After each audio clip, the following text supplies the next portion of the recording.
100 دن تک یہ artificial life ہوگی آپ کی. بالآخر آپ نے بوڑھے ہونا ہے. اتنی بڑی حقیقت سے کیوں بھائی جان چھڑا رہے ہو, کیوں آنکھیں بند کر رہے ہو؟ یہ تو کافر پہ یہ چیزیں کافر نہیں سوچتا, وہ اس لیے نہیں سوچتا یہ چیزیں. وہ کہہ رہے ہیں یار جب ایک چیز ہونی ہے تو ابھی سے سوچ کے ٹینشن کیوں لو. ہم بچپن میں ایک واقعہ اپنے ٹیچروں سے سنتے تھے اسکول میں, شاید آپ لوگوں نے بھی پڑھا ہو, کہ ایک انگریز تھا, کیپٹن تھا جہاز کا, بحری جہاز کا, شپ کا. اطلاع آئی کہ جی جہاز ڈوبنے والا ہے.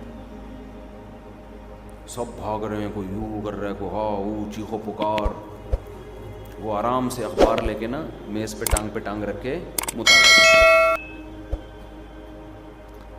ہو سکتا ہے کسی موٹیویشنل اسپیکر نے یہ واقعہ بنایا ہو.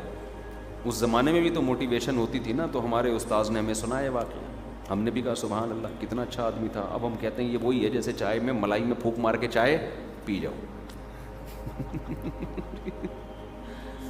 یہ واقعہ بھی کسی نے لمبی پھینکی ہے, بظاہر ایسا ہی لگتا, صرف موٹیویشن کے لیے.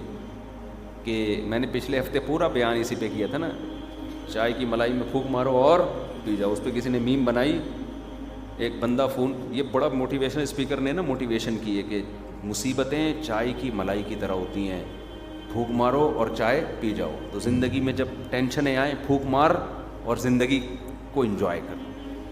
تو اس نے کہا بھائی بھائی یہ بہت اچھا بیان ہے حضرت کا, پریکٹیکل لائف میں ایسا ہوتا نہیں ہے. اس نے بتایا کہ ایک آدمی نے فون کیا, میرا باپ آئی سی یو میں, میری ماں یہ, میری بیوی یہ, کہہ رہا ہے مصیبتیں لائف میں چائے کی ملائی کی طرح ہیں, پھونک مار اور. اس نے کہا بغیرت, جوتا اتار کے مارا, میرا باپ آئی سی یو میں, پھونک ماروں. تو خیر ہمیں موٹیویشن کے لیے استاذ نے بتایا. اخبار پڑھ رہے وہ کیپٹن, لوگ آئے کہ سر جہاز ڈوبنے والا ہے. آپ کیا کر رہے ہو؟ اخبار پڑھ رہے ہو. یار اخبار پہ ایک اور لطیفہ یاد آیا ہے, اس کو بند کر دیں, ابھی کوئی کیمرے سے ریکارڈ کر لے گا. ایک بڑی زبردست اخبار پڑھنے پر ایک چٹکلا آیا تھا, بڑا سبق آموز, لیکن آج کل لوگ کہیں سے ریکارڈ کر کے پھر وہ میمز بنانے والوں کو موقع مل جاتا ہے. روڈ رہنے تو ایسے ہی ٹھیک ہے. تو ٹھیک ہے نا, نہیں بتاؤں گا, میں نہیں بتاؤں گا. تو کبھی چھاؤں میں اکیلے میں ملے تو انشاءاللہ.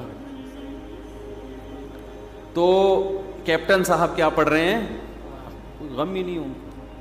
کسی نے آ کے کہا سر آپ کو خبر نہیں ملی ہے کہ جہاز ڈوبنے والا ہے؟ اس نے کہا ڈوبنے والا ہے. تو سر آپ نے کیا کوئی بندوبست کر لیا ہے جہاز کو بچانے کا؟ نہیں بھائی کوئی بندوبست نہیں, سارے اسباب فیل ہو چکے ہیں. سر پھر آپ بڑی تسلی سے بیٹھے ہوئے. تو سر نے جواب دیا کہ دیکھو جہاز تو ڈوبے گا, ہم سب مریں گے, اب ہمارے اختیار میں اس کو بچانا ہے نہیں, تو جو تھوڑا سا ٹائم رہ گیا میں اس کو ویسٹ کیوں کروں, اخبار پڑھوں. یعنی جو چیز ہمارے اختیار میں نہیں ہے, اتنی حد تک تو یہ واقعے سے یہ بات ملتی ہے کہ جو چیز اختیار میں نہیں ہے اس پہ غم نہیں کرنا چاہیے. لیکن کیسے نہ کرے غم, کیا سوچ کے غم نہ کرے؟ یہ سوچ کے غم نہ کرے کہ اس کا متبادل مجھے اللہ دے گا. اور یہ ٹائم ضائع نہ کرو. تو اخبار پڑھ کے ضائع ہی تو کر رہے ہو. آپ اخبار اس لیے پڑھتے ہو, خبریں ملیں گی تاکہ آپ فیوچر کے حساب سے اپنی لائف کو ایڈجسٹ کرو, آپ کے کرنا کل کیا کرنا ہے. جو آدمی خبریں نہیں پتا ہوتا وہ پاگل ہوتا ہے, یعنی اس کو عجیب عجیب باتیں پھینک رہا ہوتا ہے. تھوڑا سا نیوز کی جن لوگوں کو اطلاع ملتی رہتی ہے تو وہ تھوڑا سا لوگوں کو گائیڈ کرنے میں مدد ملتی ہیں یہ چیزیں. اب محترم آپ اخبار پڑھ کے آپ کو ملے گا کیا؟ اب یہ ٹائم ویسٹنگ ہی ہے. اب آپ دیکھو کہ اس ٹائم ویسٹنگ کو موٹیویشن کے لیے استعمال کیا جا رہا ہے. ہاں یہ کہہ سکتے ہیں کہ میں اپنا دماغ ہٹانے کے لیے کیا کر رہا ہوں تاکہ مرنا تو ہے, تو یہاں تک بھی ٹھیک ہے. لیکن میں اپنا ٹائم مفید کام میں لگا رہا ہوں. بھائی مفید کی ڈیفینیشن یہ نہیں ہے نالج برائے نالج, یہ کوئی کام کی چیز نہیں ہے. حدیث میں کیا آتا ہے؟ رسول اللہ صلی اللہ علیہ وسلم نے فرمایا اللہم انی اعوذ بک من علم لا ینفع، اے اللہ میں ایسے علم سے پناہ مانگتا ہوں جو فائدہ نہ پہنچائے۔ خام خواہ کی نالج جس کا پریکٹیکل لائف سے کوئی تعلق نہیں ہے، وہ آپ کے لیے سوائے آپ کو درد سر بننے کے اور آپ کو سیدھے راستے سے ہٹانے کے علاوہ کوئی کام نہیں ہوگا اس کا۔ جیسے فضول باتیں کرنے سے انسان کا دل خراب ہوتا ہے، خوب سمجھ لیں فضول معلومات سے بھی انسان کا دل خراب ہوتا ہے، ہر فضول کام سے انسان کی روحانی طاقت کم ہوتی ہے۔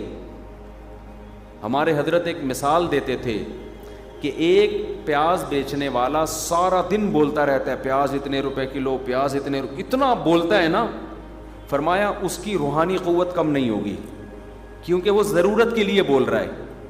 اور ایک آدمی ویسے ہی بیٹھے بیٹھے بول دے نا پیاز اتنے روپے لو، پیاز اتنے روپے لو، 10 دفعہ بھی یہ جملہ بولے گا، اس کی روحانی جو کیفیت ہے وہ خراب ہو جائے گی، اس کی عبادت میں لذت خراب، اس کا دل اجڑنا شروع ہو جائے گا۔ یہ بہت اہم مثال ہے۔ جب بھی آپ کوئی لا یعنی کام کرتے ہیں خوب سمجھ لیں، لا یعنی کسے کہتے ہیں؟ وہ کام جس کا نہ دنیا میں کوئی فائدہ اور نہ آخرت میں، جس کی کوئی ریزن ہی نہیں ہو، لوگ آپ سے پوچھ رہے کیوں کر رہے ہو، آپ کہہ رہے ویسے ہی۔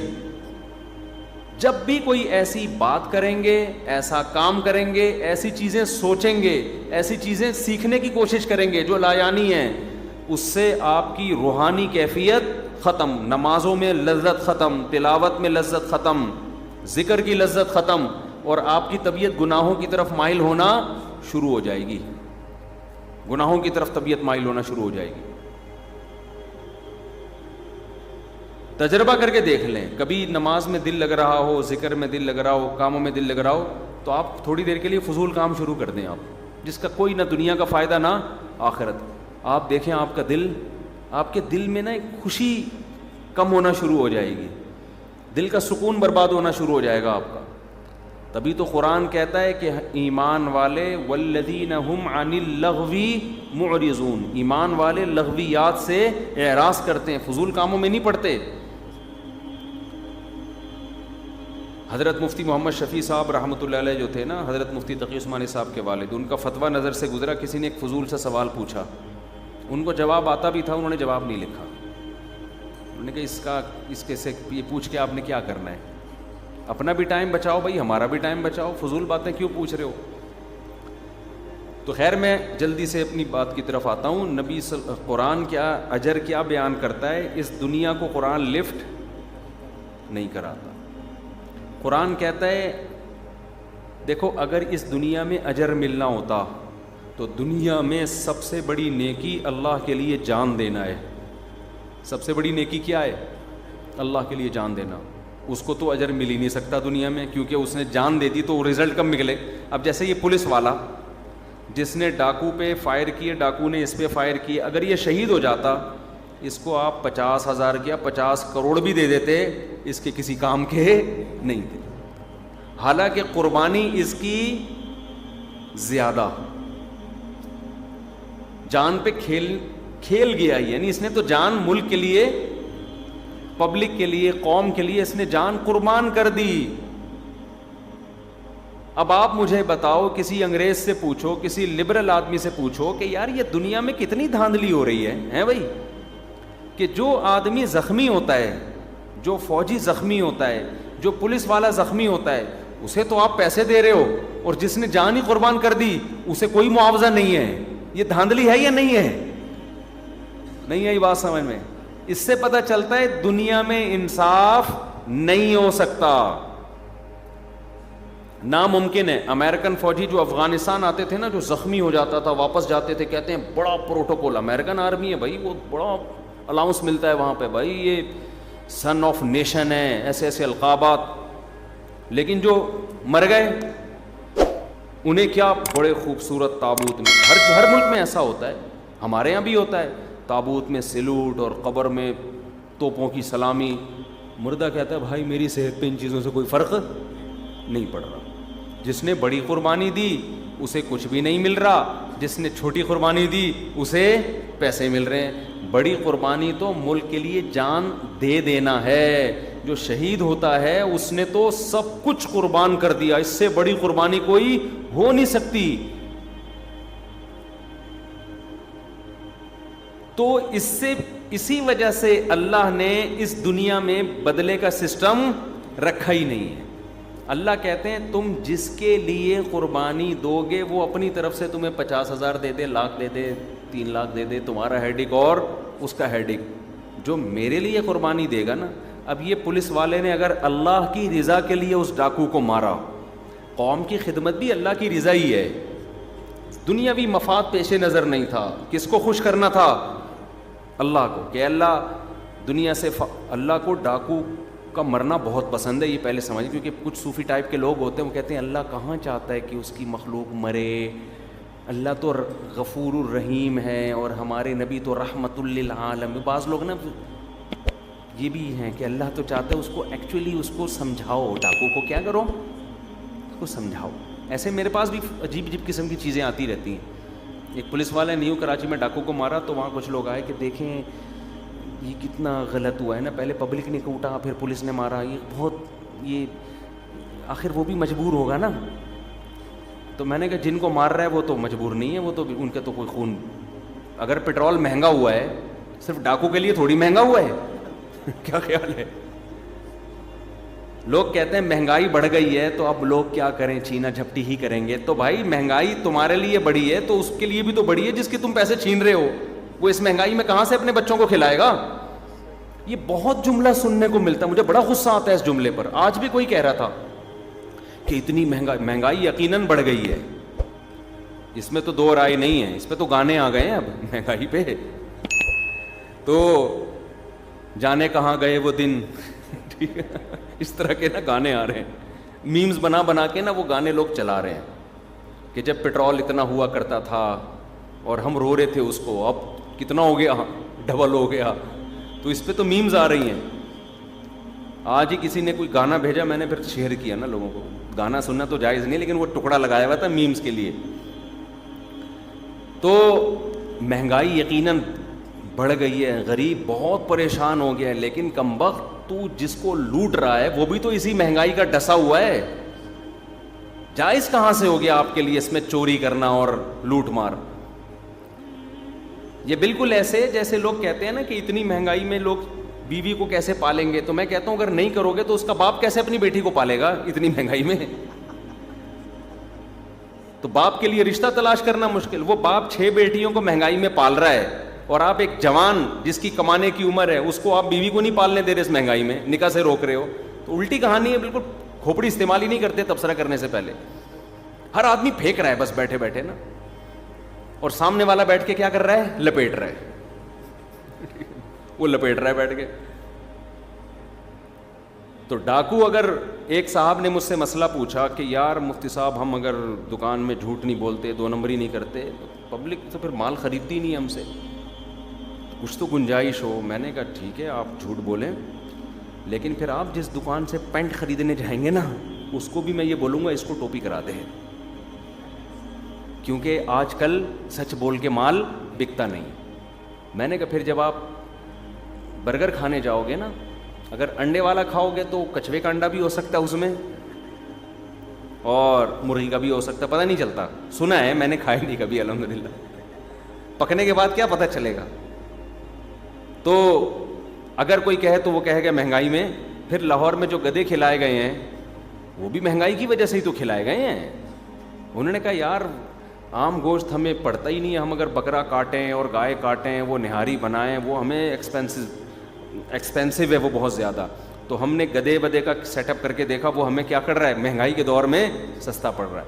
تو اگر جھوٹ بولنا میرے بھائی 2 نمبری جائز ہے, اور آپ شیطان آپ کو یہ کہہ کے پٹیاں پڑھا دیتا ہے کہ یار میں کیسے گزارا کروں, میں کیسے, وہ کپڑے کا بزنس تھا ان کا, تو چائنا کا مال کو جاپان کا کہہ کے بیچ رہے تھے, جاپان والا پتہ نہیں ہر جو دیکھتے ہیں نا کہ اس کے والے پہ کون سی ٹوپی اس پہ آئے گی. آج کل تو دکاندار ہے نا, وہ سر کا سائز دیکھ کے ٹوپی دیکھتا ہے کہ یار یہ اتنا بڑا سر ہے, اس پہ تھوڑی بڑی والی ٹوپی آئے گی, یہ چھوٹا سا ہے, اس پہ چھوٹی سی ٹوپی بھی آ جائے گی. تو اس کے حساب سے ٹوپیاں لے کے بیٹھا ہوا ہوتا ہے کہ اس کو کیا پٹیاں پڑھانی ہیں. مجھے جب کسی نے پٹی پڑھانی ہوتی پتہ کیسے پڑھاتے ہیں, الحمدللہ زیادہ تر لوگ نہیں پڑھاتے پٹیاں, لیکن جب مجھے ٹوپی کرانی ہوتی پتہ, ارے مفتی صاحب دکاندار ایسے کرتا ہے, میں سمجھتا ہوں یہ تو فری میں مجھے 2 دے دے گا. بعض دفعہ ایسے ہوا ہے, اکثر لوگ ہمارے ملک میں ابھی ایسے الحمدللہ نہیں ہے, کیونکہ ایسا نہ ہو جن نے مجھے چیزیں بیچی ہیں وہ کہیں گے یار ہمارے راز فاش کر رہے ہو. ہوتا ہی ہے, 2-3 دفعہ میرے ساتھ ایسا ہوا ہے. ارے مفتی صاحب آپ, ارے ہماری قسمت, آپ ہماری شاپ پہ آئے. اس کے بعد طبیعت سے چونا لگایا انہوں نے, حقیقت بتا رہا ہوں. مفتی صاحب اس چکر میں یار اتنے خوشی سے یہ آدمی مل رہا ہے, میرے لیے تو یہ تو فری میں دے گا 2, آپ کے لیے یہ اتنے کی ہے. ہم آنکھ بند کر کے لے لیتے ہیں یار, اتنی عقیدت میں آنکھ بند کر کے لے لی, بعد میں پہ پتہ چلتا ہے کہ. تو ہر آدمی کے لیے ٹوپی جو رکھی ہوئی ہوتی ہے دکاندار نے, وہ اس کے سر کے حساب سے رکھی. مفتی صاحب کو کون سی ٹوپی؟ مفتی صاحب کو یہ والی. ارے مفتی صاحب, یہیں سے ٹوپی شروع. مفتی صاحب بھی متاثر, یار ماشاءاللہ اتنا نیک آدمی. تو لیکن زیادہ تر الحمدللہ اچھے ہی ہوتے ہیں بھائی. ابھی ہمارے ملک میں اتنی کم از کم ہے کہ علماء کو ٹوپیاں کرانے کا تھوڑا سا غیرت آ جاتی ہے کہ یار اتنا نہیں کرو یار, ان کے بیان سنتے ہیں تھوڑا سا خیال کر لو.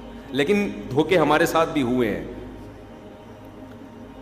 تو خیر کہاں سے کہاں بات چلی گئی. دنیا میں آپ کسی کو اس کے عمل کا پورا اجر نہیں دے سکتے, اللہ بھی نہیں دیتا دنیا میں, کیونکہ اللہ نے اس دنیا کو دار الفنا بنایا, ختم ہونے والی. اللہ کہتے ہیں ختم ہونے والی ہے تو کیوں مانگ رہے ہو یہاں پہ اجر بھائی. وَإِنَّ الدَّارَ الْآخِرَةَ لَهِيَ الْحَيَوَانُ, قرآن کیسا اصل گھر کون سا ہے؟ آخرت. ہمارا مسئلہ یہ ہے ہمارے ساتھ کہ ہم اس آخرت کو ہدف بنانے کے لیے ایگری نہیں ہو رہے ہیں. اور پتہ کیوں نہیں ہو رہے؟ ہم کہتے ہیں اس سے ہماری دنیا کا سکون خراب ہو جائے گا, جبکہ اللہ کہتے ہیں آخرت کو اصل بنا لو, سکون خراب نہیں ہوگا, اور سکون کی زندگی ہو جائے گی, اور زیادہ مزے کی زندگی ہوگی. لیکن چونکہ وہ دیکھنے میں نہیں لگ رہی نا, نظر نہیں آ رہی نا یار, کیسے میں آخرت کو جب ہدف بناؤں گا تو جب میرا ویژن دنیا ہے ہی نہیں تو مجھے دیکھو, جس آدمی کا ویژن صحت ہی نہ ہو اس کو صحت مل سکتی ہے, جس آدمی کا ویژن پیسہ ہی نہ ہو اس کو پیسہ مل سکتا ہے, جس آدمی کا ہدف بزنس ہی نہیں ہے وہ بزنس کر سکتا ہے. تو یہی چیز ہم سوچتے ہیں, جب ہمارا ہدف دنیا ہی نہیں ہے تو دنیا نہیں ملے گی, جب دنیا نہیں ملے گی تو سکون کہاں سے آ گیا. یہ بہت بڑا ٹیکنیکل فالٹ ہے. میں سمجھا پا رہا ہوں اس اعتراض کو. ہمارے ذہن میں یہ آتا ہے کہ یار میں اگر آخرت کو اصل بنا لوں کہ میں نے دنیا گزارنی ہے کس کو سامنے رکھ کر؟ آخرت کو. مجھے اجر چاہیے کہاں؟ آخرت میں. تو جس چیز کو میں دنیا کو ہدف ہی نہیں بنا رہا وہ مجھے ملے گی نہیں. جب وہ مجھے ملے گی نہیں تو سکون کہاں سے ملے گا؟ کیونکہ بے سکونی کی ڈیفینیشن کیا ہے؟ آپ کی چاہت پوری نہ ہو, اور چاہت پوری ہوتی ہے دنیا ملنے سے, پیسہ ملنے سے. بھائی آپ کا دل چاہ رہا ہے نہاری کھانے کا, تو جیب میں ہاتھ ڈالو گے, پیسے ہیں تو کھاؤ گے, پیسے نہیں ہیں تو اپنی مرضی کی چیز کھا لو گے. کیا خیال ہے بھائی جان؟ آپ کا میرا بیان سن کے دل کر رہا ہے 4 شادیوں کا, جوش میں گئے 4 شادیاں کروں گا, لڑکی والوں کے پاس گئے, میرے پورے سارے کتابیں پڑھا دیں, پورے بیانات سنا دیے. وہ متاثر ہوں گے؟ وہ بولیں گے چل رہا ہے بھائی, وہ بولیں گے, وہ آپ سے پوچھیں گے کرتے کیا ہو نا. آپ جیب میں ہاتھ ڈالو گے, دونوں جیبیں کیا ہیں؟ خالی. تو انسان کے ذہن میں یہ بات آتی ہے کہ یار یہ قرآن بھی کہتا ہے, پہلی بات تو قرآن کہتا ہے سکون دوں گا میں. کیسے؟ قرآن نے کیا کہا کہ من اعرض عن ذکری فإن له معیشة ضنکا, جو میری یاد سے اعراض کرے گا, جو میرے احکامات کو فالو نہیں کرے گا, جو آخرت کو ہدف نہیں بنائے گا, اس کی زندگی کو کیا کر دوں گا؟ تنگ. اور جو میرے احکام کو فالو کرے گا, آخرت کو, فَلَنُحْيِيَنَّهُ حَيَاةً طَيِّبًا, تو اسے بہت پاکیزہ زندگی دوں گا, صاف ستھری زندگی دوں گا. تو سکون صفائی میں ہے یا گندگی میں ہے؟ سکون تو صفائی میں ہے نا. ویڈیو نہ بنائیں بھائی, دکھا ہوا بھی ہے نا. تو اب ہم پتہ ہے کیوں اس پہ نہیں آتے؟ ہم یہ سوچتے ہیں کہ یار گراؤنڈ ریئلٹی یہ کہتی ہے کہ جس چیز کو ہدف بناؤ اس کے تو ملنے کا چانس ہوتا ہے. جب ایک چیز کو آپ ٹارگیٹ ہی نہیں بنا رہے ہو, آپ کا گول ہی نہیں ہے وہ, تو اس کے تو ملنے کا اب کوئی چانس باقی رہا ہی نہیں ہے. صحت کو ہدف ہی نہیں بنا رہے, صحت نہیں مل سکتی. آپ کو شوگر ہے, آپ لڈو پھوڑ رہے ہو صبح شام, مر جاؤ گے. آپ پیسہ کمانا چاہتے ہو, خواہش ہے, لیکن پیسہ کمانے کو ہدف نہیں بناتے, کوئی اس کے لیے کوئی ذہن سازی نہیں کرتے, کوئی سوچتے نہیں ہو کہ کیا, تو نہیں کما سکتا آدمی, عام طور پہ نہیں کما سکتا. دوپل میں کوئی وراثت میں مل جائے تو ایک الگ بات ہے, یہ کوئی جیب میں سونے کے سکے ڈال کے چلا جائے. تو یہی بات ہے. تبھی قرآن جنت کے, قرآن دنیا میں اجر کے وعدے نہیں کرتا, کیونکہ دنیا کا اجر بہت تھوڑا.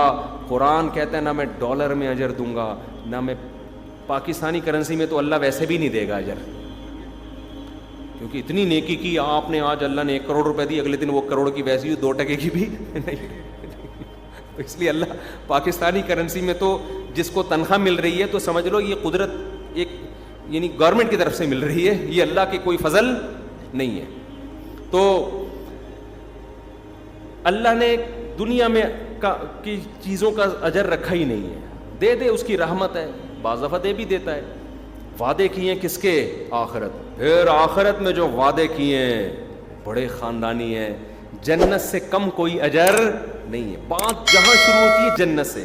اور کمال ہے, آپ تورات اٹھا کے دیکھیں, جو اتنی قدیم کتاب ہے نا تورات, آسمانی کتابوں میں جو یہودیوں کی ہے, اس میں بھی جگہ جگہ جنت, میں نے تو پڑھی ہے نا, عہد قدیم عہد جدید. آپ بائبل اٹھا کے دیکھیں, اس میں بھی جگہ جگہ جنت. یعنی اتنی تحریف یہودی عیسائیوں نے کی, مگر وہ جنت اور جہنم کو ان کتابوں سے نہیں نکال سکے. جہاں بھی نیک لوگوں کے اعمال کا تذکرہ آتا ہے, جنت جنت جنت جنت, باغ, اور ہمیشہ ایک چیز, باغ اس کے نیچے نہریں بہتی ہیں, باغ اس کے نیچے, اپنے نیک بندوں کو میں ایسے باغات دوں گا جس کے نیچے نہریں بہتی ہیں, نیک بندوں کو باغات دوں گا جس کے نیچے. اللہ تو نہروں کا اتنا تذکرہ کیوں کر رہا ہے بھائی, کچھ اور کہہ دے.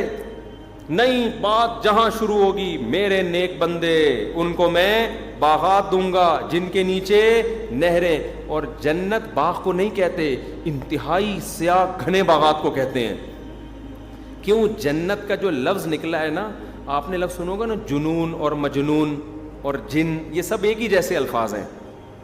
ان کا جو مادہ اشتقاق ہے نا, جہاں سے یہ لفظ نکلیں, یہ ایک ہے. جن کا جنہ یا جنو کا عربی میں معنی ہوتا ہے ڈھانپ لینا. قرآن میں آتا ہے فلما جن علیہ اللیل, جب ابراہیم کو رات نے ڈھانپ لیا تو حضرت ابراہیم نے ستارہ دیکھا. تو جنہ کا معنی کیا ہوتا ہے؟ ڈھانپنا. مجنون کو مجنون اس لیے کہتے ہیں, اس کی عقل کو ڈھانپ لیا ہوتا ہے, عقل بند ہو گئی ہے نا اس کی, گویا پردوں میں لپٹ گئی ہے. جن کو بھی جن اس لیے کہتے ہیں ڈھپا ہوا ہے, چھپا ہوا ہے, نظر نہیں آ رہا. اور اللہ کا شکر ادا کرو کہ نظر نہیں آ رہا. تو نظر آئے گا تو پھر ہم نظر نہیں آئیں گے. ٹھیک ہے, یہ عاملوں کو نظر آ رہا ہوتا ہے, پھر بھی عامل ہمیں نظر آتے ہیں, اس کا مطلب ان کو بھی نظر نہیں آتا. اگر عاملوں کو واقعی میں جن نظر آ رہا ہوتا تو ہمیں عامل نظر نہیں آتے, وہ خوف سے مر چکے ہوتے. تو جن کو بھی جن اس لیے کہتے ہیں چھپی ہوئی چیز ہے, نظر نہیں آتی. تو جنت بھی اسی سے نکلا ہے, ڈھکا ہوا چھپا ہوا باغ. بعض باغ ایسے ہوتے ہیں اتنے گہرے سبز جیسے سیاہ, حقیقت میں سیاہ نہیں ہوں گے, سبز ہوں گے. میں جب تنزانیہ گیا نا, آپ افریقہ وغیرہ جائیں تو وہاں بارشیں بہت ہوتی ہیں, تو آپ کو وہاں جو پودوں میں اور درختوں میں گرینری نظر آئے گی نا, وہ بڑی تیز قسم کی گرینری ہوتی ہے, چمکتی ہوئی, یعنی اٹریکشن بہت ہوتی ہے اس میں, آنکھوں کو بہت بھاتی ہے. اس وقت میں نے کہا یار جو اللہ بار بار جنت جنت جنت کہہ رہے ہیں نا, وہ اس سے بھی اچھی ہوگی, یعنی اٹریکشن ہوگی اس کے اندر. تو اللہ جگہ جگہ بیان کرتے ہیں جنت دوں گا تجری من تحتہا الانہار, جس کے نیچے کیا بہتی ہیں؟ نہریں. تو یہ بار بار اللہ اپنے بندوں کو کیوں بیان کرتے؟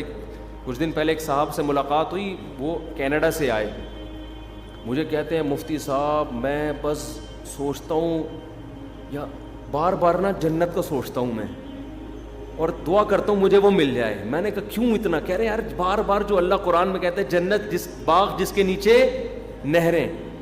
حقیقت میں آپ جائیں نا ناران کاغان گرمیوں میں, اور جو دریا, نہر عربی میں دریا کو کہتے ہیں, خوب سمجھ لیں. ہمارے ہاں تو نہر کہتے ہیں جو گندے نالے کی تھوڑی سی, یہ لیاری والی بھی نہر ہے, ہماری نہر سوئز یہی ہے جس پہ ہمارا لیاری ایکسپریس بنا ہوا ہے نا, تو اس کو نہیں کہتے عربی میں نہر, دریا کو کہتے ہیں. تو دریا بہتے ہیں.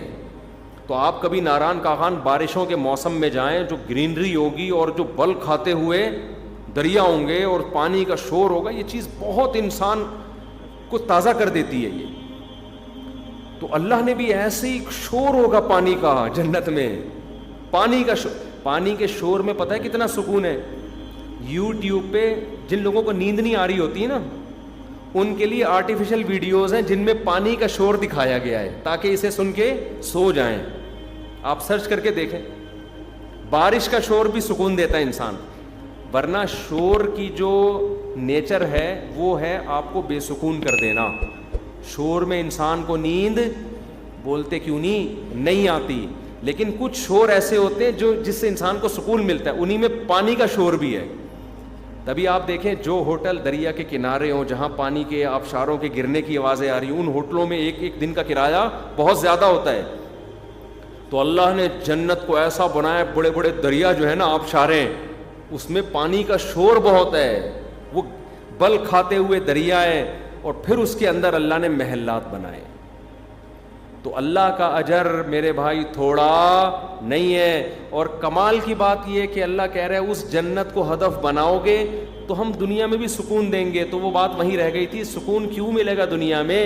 اس لیے کہ آپ کا ہدف ایک حقیقی ہدف ہوگا. جو آدمی سفر سے دل لگا لے تو اس کو کبھی بھی سکون کیوں, مصنوعی طور پر تو اپنے آپ کو جیسے چائے کی ملائی میں پھونک مار کر چائے پی لو والا سکون تو مل جائے گا اس کو, حقیقت میں سکون نہیں ملے گا. اتنا ہی ملے گا کہ کوئی آپ سے کہے گا مصیبتیں جب دنیا میں آئیں تو چائے کی ملائی کو پھونک مار کے پی جاؤ, تو جب تک مصیبتیں نہیں ہوں گی نا آپ کو بڑا سکون ملے گا. یہ جملہ سن کے کیا زبردست موٹیویشن ملی ہے. پوری زندگی کے لیے غموں کا محترم نے حل بتا دیا, لیکن جب ٹینشن آئے گی نا تو آپ کی اپنی پھونک ختم ہو چکی ہوگی. حقیقت ہے, چائے بھی اچھی نہیں لگے گی آپ کو, اور ملائی پہ اور غصہ آئے گا. ٹھیک ہے نا, کہ یار ایک تو ملائی کی وائی اتنی موٹی. تو جو مسافر خانے سے دل لگاتا ہے, جبکہ اس کو پتا ہے کہ یہ مسافر یہ ایسی حقیقت ہے جو آپ اپنے دماغ سے نکال نہیں سکتے. یہ سب مانتے ہیں کہ یہ دنیا ختم ہونے والی ہے, تو بھائی آپ نے ہدف بنایا میرا اتنا بڑا بنگلہ مل گیا, سکون سے تھوڑی بیٹھو گے آپ کمپٹیشن میں ہدف بنایا ہے نا. تو 1000 گز سے بڑے بڑے بھی لوگوں کے بنگلے ہیں. ابھی آپ نے اس لیے نہیں دیکھے کہ آپ کی اوقات نہیں ہے وہ, ٹھیک ہے نا, ابھی آپ وہاں تک پہنچے نہیں. 1000 والے کی اوقات ہے, وہ دیکھتا ہے کہ یار دنیا میں اس سے بھی دیکھو, ہمارے حکمران آپس میں سیٹ کے لیے لڑ رہے ہوتے ہیں, ہمیں جیلسی نہیں ہوتی کہ یار میں کیوں نہیں وزیر اعظم بنا. ہمیں پتہ ہے یار یہ ہماری اپروچ ہی نہیں ہے.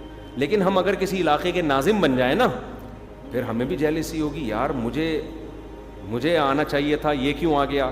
تو آپ جب دولت کو ہدف بنا کے اس کے پیچھے بھاگو گے, آپ کے پاس جس دن لینڈ کروزر آئی 4-6 دن تو سکون ہوگا. اس کے بعد آپ کہو گے یار اس سے بھی اچھی مارکیٹ میں گاڑیاں, آپ لوکیشن بھی اپنی چینج کر دو گے, گھر بھی چینج. آپ پٹیل پاڑا سے نکل کے کہاں جاؤ گے؟ ڈیفینس. پھر وہاں آپ اس اسٹائل کے لوگوں سے ملو گے. آپ پھر اس سے اوپر جا کے اس سے اوپر اسی غم میں پھر آپ کو بڑھاپا آنا شروع ہوگا.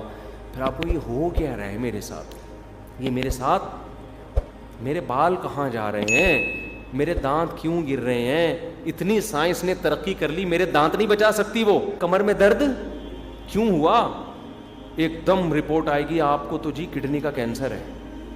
میں نے دیکھا ہے, اپنے ہی رشتہ داروں میں دیکھا ہے, بڑے بڑے اچھی زندگی لگژری, اور اپنے ہی ریلیٹیوز میں دیکھا ہے. ایسا ہی گئے تھے, کچھ اور سی ٹی اسکین کروا کسی اور کے لیے رہے تھے, کوئی اور مسئلہ تھا.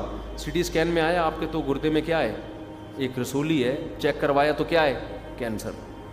پھیل گیا بہت, زندگی کے مزے کیا ہو گئے, ختم. اب کیا کریں, اب کون سا بنگلہ لیں؟ ابے بنگلے چھوڑ, مجھے جھونپڑی دے دے, میرا گردہ کیا ہو جائے, صحیح ہو. یہ حقیقت ہے بھائی, جن کے ساتھ ہو رہا ہے نا ان کو سمجھ میں نہیں آتا تھا. ہمارے ساتھ اللہ ہمیں بچا کے رکھے. ابھی یہ نہیں ہوا تو کچھ اور ہو جائے گا, یہ نہیں ہوا تو کچھ اور ہو جائے گا. تو بہتر نہیں ہے, آخرت سے دل لگاؤ بھائی. مسافر خانہ ہے, یہاں سے ہم نے نکلنا ہے, تو یار ہدف ہی آخرت کو بناؤ. یہ دنیا بے وفا ہے, ایسی کی ڈائریکٹ ایسی اس دنیا کی. تو آخرت کو ہدف بناؤ گے, سکون کی زندگی گزرے گی, اور اس سکون سے بہت سی بیماریاں ویسے ہی شارٹ ہو جائیں گی. سکون سے نا ویسے ہی سکون کی نیچر یہ ہے کہ وہ کتنے لوگ کرونا میں ٹینشن سے مرے ہیں. یہ ڈاکٹروں کی رپورٹ بتا رہا ہوں, ایک بس بیان کر کے واقعہ ختم کرتا ہوں, یہ واقعہ بیان کر کے. بوڑھے ماں باپ کو کرونا ہوا, جوان بیٹے کو بھی ہوا. بوڑھے ماں باپ بچ گئے, بیٹا مر گیا. ڈاکٹر نے کہا کہ بیٹے نے مسلط کر لیا تھا اپنے اوپر, ڈر گیا تھا بہت زیادہ, اس لیے یہ مقابلہ نہیں کر سکا بیماری کا. اور ماں باپ وہ پرانے لوگ تھے, پرانے لوگ اتنی ٹینشن نہیں لیتے تھے, ماں باپ کو کچھ نہیں ہوا, وہ بچ گئے, حالانکہ وہ بوڑھے تھے اور یہ جوان تھا. اس کا انا للہ. تو جس سکون کے پیچھے یہ بھاگتے ہیں نا, وہ سکون ہمیشہ ان سے آگے بھاگ رہا ہوتا ہے, وہ ان کو ملتا نہیں ہے. تبھی آپ ان دنیا داروں میں دیکھیں نشے کا ریشو زیادہ ہے, کیونکہ اتنی ڈپریشن میں جاتے ہیں.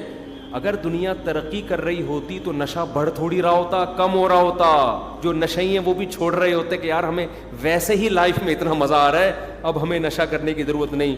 ڈرگس اور نشے کا ریشو بڑھ رہا ہے. یہ بڑھنا اس کی علامت ہے کہ بے سکونی بڑھ رہی ہے. حالانکہ سکون کے تو سارے وسائل ہیں آپ کے پاس.